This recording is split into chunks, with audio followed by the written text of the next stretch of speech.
Hi everybody, our next stitch we're going to do is the whipped running stitch. So again, we're going to start off with our running stitch. We want those even up downs, the same amount of stitch we see here on our surface should be the same even stitch on the back side. They also should be even from side to side surface, even back side to side. So everything's even in our running stitch. So to do that, we went down, and you can either pull your needle all the way through, move over the same amount that you were on the surface, and bring your needle back up and back down.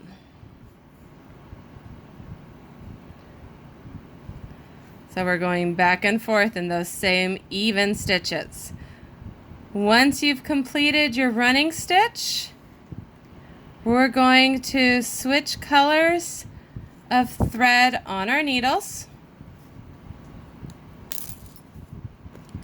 And we're going to whip it. So I've got my running stitches running in the gold. I'm going to run my whip in the blue. Same thing, I'm going to bring my needle up from the back, and I want it roughly in the middle of the gold. I'm going to pull my needle all the way through till I catch to the knot. Then what I'm going to do is I'm going to cross over to the top of my next running stitch. And I'm not going through the fabric, I'm going through the thread. So this is a surface design. Everything done in the blue is going to be on the surface. And I'm going to go from top to bottom and just pull my needle. I'm whipping the thread through, I'm whipping the blue through the gold. So I go from top to bottom, just go through the thread, not through the fabric, and wrapping it around. The tighter you pull it, the more you'll be able to see the golden yellow. If I leave it really loose, you will see more of just the blue. So top to bottom and pull it down so it ends up whipping or looking like it's wrapped around itself. Never goes through the fabric, only through the thread. And we don't want to leave it this loose that forms that bubble.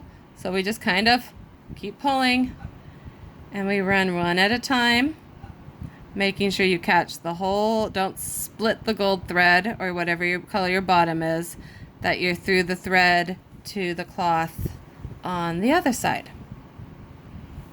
And picked up something funny.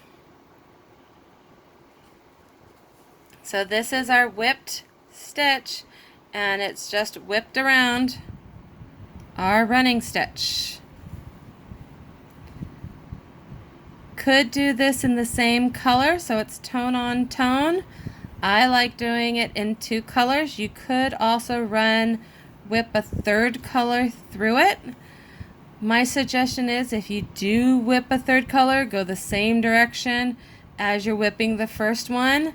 If you try and crisscross and go up instead of down, well, first of all, let's see, if I go up here, I'll show you. Totally changes the look, doesn't it? So you could ladder stitch it, I guess, where you're going up and down, but see how they go different sides. This is your project. This is your fun. When you're ready to the end, you're going to send it right down and tie off on the back side. Thanks, everybody.